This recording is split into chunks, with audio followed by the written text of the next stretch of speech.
इस कार्यक्रम के पुण्यार्जक हैं श्रीमती कांति देवी जैन, श्री अनिल कुमार, श्रीमती बबीता जैन, श्री सिद्धार्थ, श्रीमती सुप्रिया जैन, सौम्या जैन, सावी जैन, प्रकाश साइकिल परिवार, कटनी।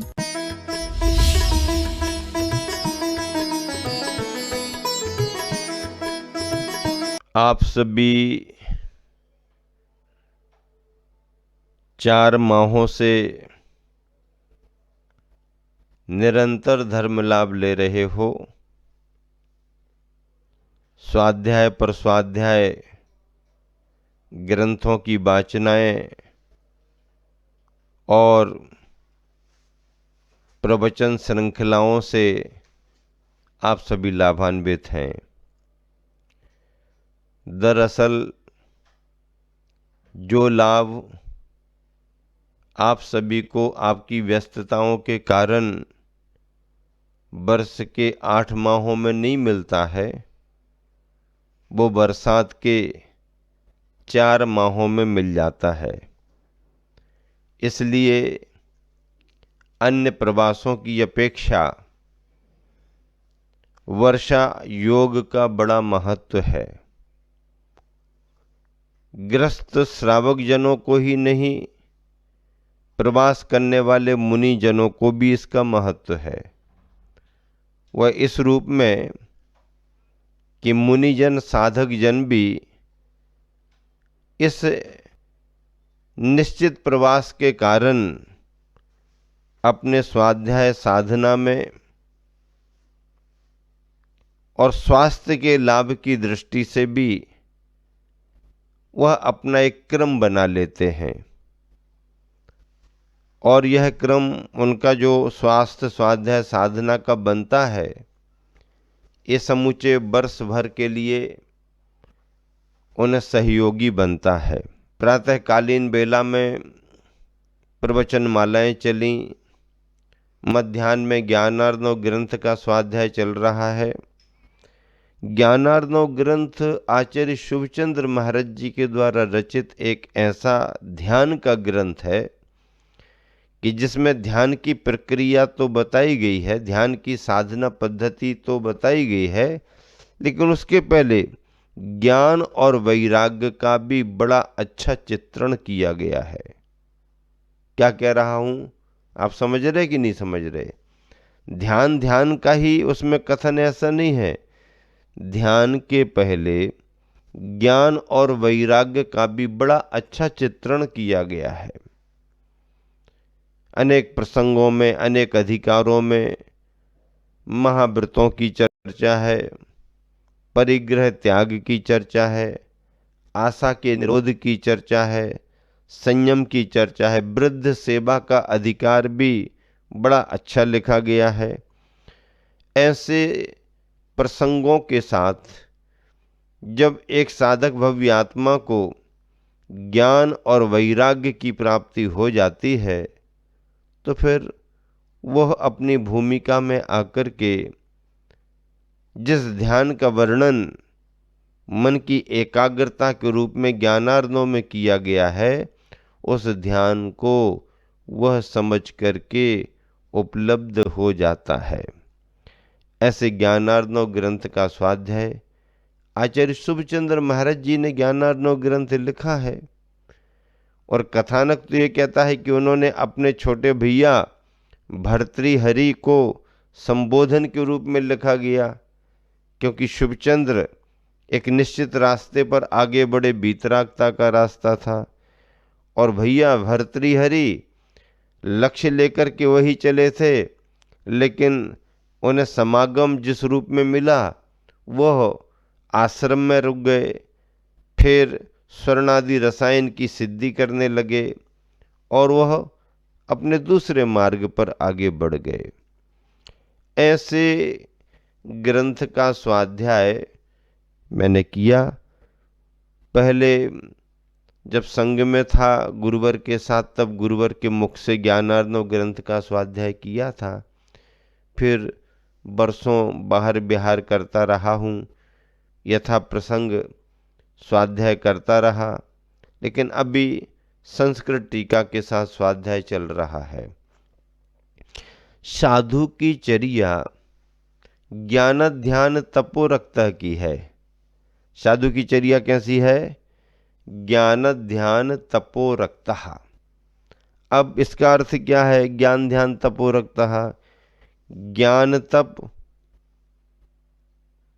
और ध्यान तप, ऐसा ज्ञान और ध्यान में सदा निरत रहते हैं। ज्ञान ध्यान तपोरक्तः तपस्वी सा प्रशस्यते।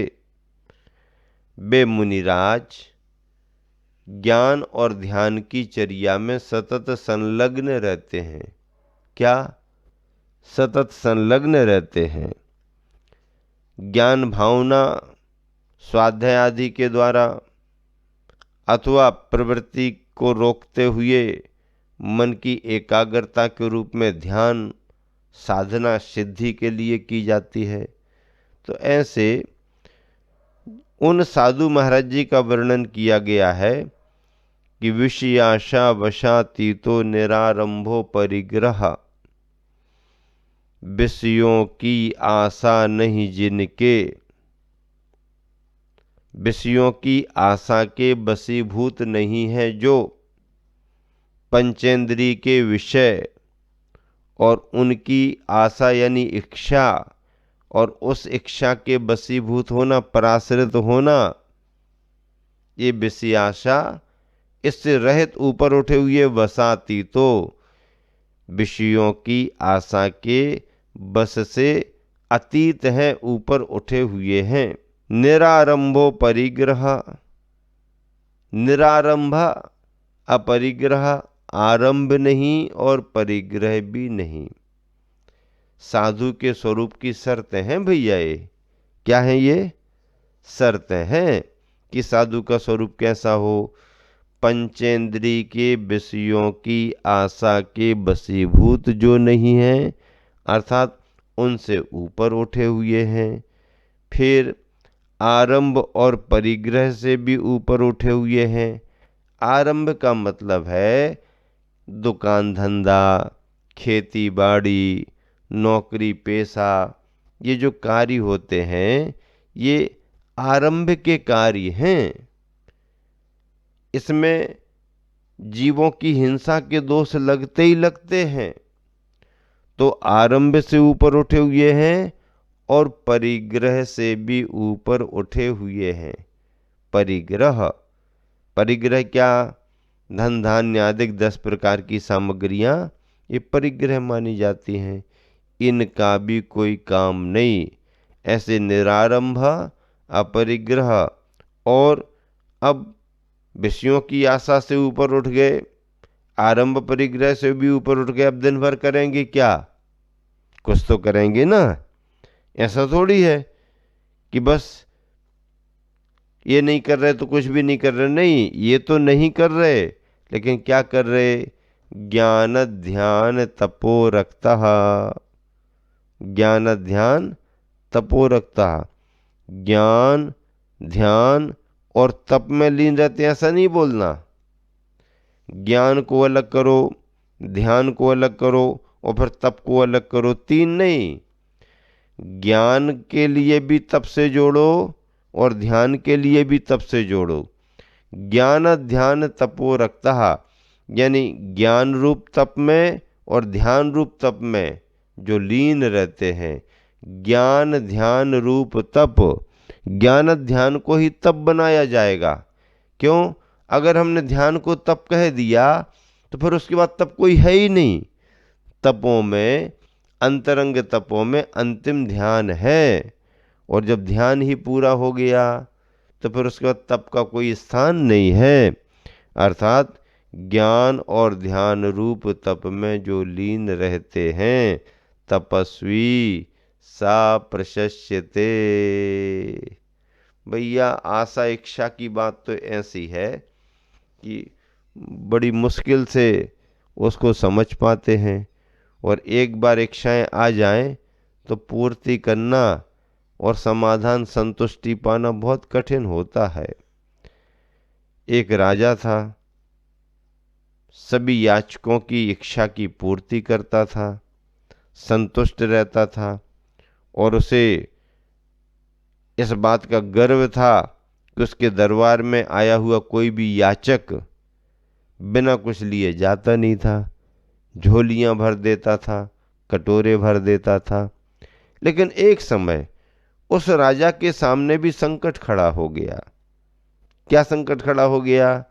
संकट ये खड़ा हो गया कि एक ऐसा याचक आया जिसके हाथ में जो कटोरा था उसको राजा भरना चाहता तो कितना भी भरे वो पूरा ही नहीं भरता था, खाली का खाली दिखता था। जो भी डालो गया दिख रहा है लेकिन पता नहीं कहाँ चला गया, खाली का खाली। अब राजा को ये संतुष्टि नहीं हो पा रही थी कि मैंने याचक को कुछ दिया, याचक का कटोरा भर दिया। और याचक भी राजन से कहे, राजन कटोरा तो खाली है, राजन कटोरा तो खाली है, कटोरा तो भरो कम से कम। अभी तक राजा ने सभी याचकों के कटोरे, उनकी झोलियां भरी, लेकिन ये विचित्र कैसा याचक आया जिसका कटोरा भरा ही नहीं जा रहा। चाहे सोना चांदी मुद्राएं हीरा मोती पन्ना माणिक जो भी डालो डालते जाओ, लेकिन डालने के बाद कटोरा खाली का खाली भरा ही नहीं जा रहा। राजा परेशान हो गया। राजा को लगा कि हमारी प्रतिज्ञा टूट जाएगी, आज मैं हर याचक को संतुष्ट करके वापस भेजाता हूं, ये बात खत्म हो जाएगी। परेशान होकर के राजा ने पूछ लिया कि रे याचक, ये तो बता, ये जो कटोरा तेरा बना हुआ है, ये कटोरा कौन सी धातु का बना हुआ है, काय का बना हुआ है कटोरा? तो याचक जोर से हंस करके बोला, राजन, एक कटोरा किसी लकड़ी काष्ठ या धातु का नहीं है, तो किसका बना हुआ है? एक कटोरा तो मानव मन से बना हुआ है, मनुष्य की खोपड़ी से बना हुआ है। अच्छा, मनुष्य के मन से बना हुआ है? हाँ, ये मनुष्य के मन का कटोरा है। ओह, ये मनुष्य के मन का कटोरा है तो इसकी इच्छा पूर्ति कभी हो ही नहीं सकती। एक कटोरा कभी भरा ही नहीं जा सकता है, बाकी के कटोरे भरे जा सकते हैं, लेकिन जिसका कटोरा मनुष्य के मन से बना हुआ है उस कटोरे को कभी भरा नहीं जा सकता। इसलिए मन की मर्यादाएं बनानी चाहिए। अनुकूल सामग्री भी कभी कभी दुखदाई लगने लगती है और प्रतिकूल सामग्री भी कभी कभी अच्छी लगने लगती है।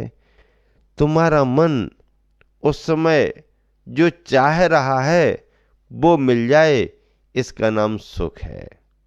और जिस समय हम जो नहीं चाह रहे हैं और वो ही सामने कोई रख दे, जबरदस्ती दे दे, बार बार दिखाए, तो वही सामग्री तुम्हारे को दुखदाई बन जाती है। ऐसे सुख और दुख के भावों के साथ ज्ञान ध्यान तपोरकता की चर्या में आगे बढ़ने वाले साधक ज्ञान भावना से सुख और दुख की कल्पनाओं से ऊपर उठ जाते हैं और आत्म साधना में निरंतर आगे बढ़ते रहते हैं। मार्ग तो साधना का ही है। ज्ञान की साधना भी बहुत बड़ी साधना है और ध्यान की साधना तो बहुत बड़ी साधना ही है। अब ये चतुर्मास के संदर्भ चल रहे हैं, उपसंहार की ओर चतुर्मास चल रहा है। बीरायन प्रवचन माला का लाभ आप ले रहे हो, सायंकाल स्वाध्याय का लाभ ले रहे हो। अब तो उठते उठते का डेरा है भैया, अब जमने जमने का डेरा नहीं है। हाँ, जब आए थे तब चतुर्मास जमने जमने का था, और क्या चला चली का मेला है। आखिरी आखिरी में दुकानदार और ग्राहक का जितना जो भी हो जाए सो ठीक है, और नहीं है तो दुकानदार भी फ्री और ग्राहक भी फिर ही है, ये तो बाजार है भैया, धर्म का बाजार है। राम नाम की लूट है, लूट सके तो लूट। वीर नाम की लूट है, लूट सके तो लूट। अगर तुमने तत्परता से आगे बढ़ के लूट लिया तो तुम माला माल हो जाओगे, और अगर तुम ऐसे ही पीछे खड़े रहे तो कोई भी धक्का दे के तुम्हें और पीछे करता जाएगा, और पीछे करता जाएगा। हाँ, अपना उत्साह बना करके सभी जन रखें। चातुर्मास का निष्ठापन तो होगा ही होगा, साथ में आपको चतुर्मास के बाद एक और बहुत बड़ा कार्यक्रम, अनुष्ठान गुरुवर आचार्य श्री के आशीर्वाद से पंच कल्याणक प्रतिष्ठा के रूप में मिल गया है। हाँ, ऐसा अक्सर करके होता नहीं है, और मेरे लिए तो ऐसा हुआ ही नहीं है कि चतुर्मास हुआ हो और उसी के बाद उसी जगह पर तुरंत पंच कल्याणक का कोई योग बना हो।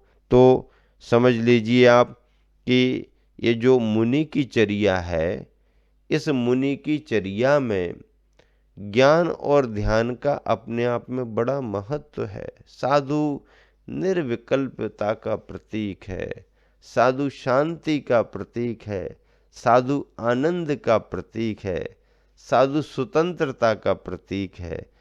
हाँ, बस उसके लिए बंधन अगर कोई है तो उसको अपनी दिनचर्या का बंधन है, अपने महाव्रतों का बंधन है, अपने स्वाध्याय अपनी साधना का बंधन है। शेष तो साधु किसी से बंधा हुआ है ही नहीं, जहाँ है वहाँ के लिए है। आए सो तुम्हारे लिए, गए सो जहाँ गए उनके लिए। रमता जोगी और बहता पानी, निर्मल रहता है। पानी ठहर जाए, बहुत दिनों तक ठहरा रहे, आवागमन उसका अवरुद्ध हो जाए तो धीरे धीरे पानी भी अपना स्वभाव बदलने लगता है। तो पानी बहता हुआ निर्मला रहता है, और साधु योगी रमता हुआ आया रुका। और जब तक तुमने अपनी तैयारी कुछ की, तब तक साधु ने घंटी बजा दी कि हमारा समय हो गया। इस तरह से ज्ञान ध्यान तपो रक्तः तपस्वी सा प्रशस्यते। स्वार्थ त्याग की कठिन तपस्या बिना खेद जो करते हैं, ऐसे ज्ञानी साधु जगत के दुख समूह को हरते हैं। बस और क्या है, ऐसा साधु का स्वरूप, रत्नत्रय का स्वरूप, वीतरागता का स्वरूप, मोक्ष मार्ग का स्वरूप माना गया है। उस स्वरूप में निरत होने वाले को संत और साधक कहा जाता है। क्या कहा जाता? संत और साधक। जो साधना करे सो साधक। और संत किसे कहते हैं? जिसके भावों में इतनी शांति और इतनी समता आ गई कि अब संसार का अंत दिखने लगा है। जहाँ जिसके भावों में संसार का अंत दिखने लगे, वो संत कहलाता है, वो संत कहलाता है।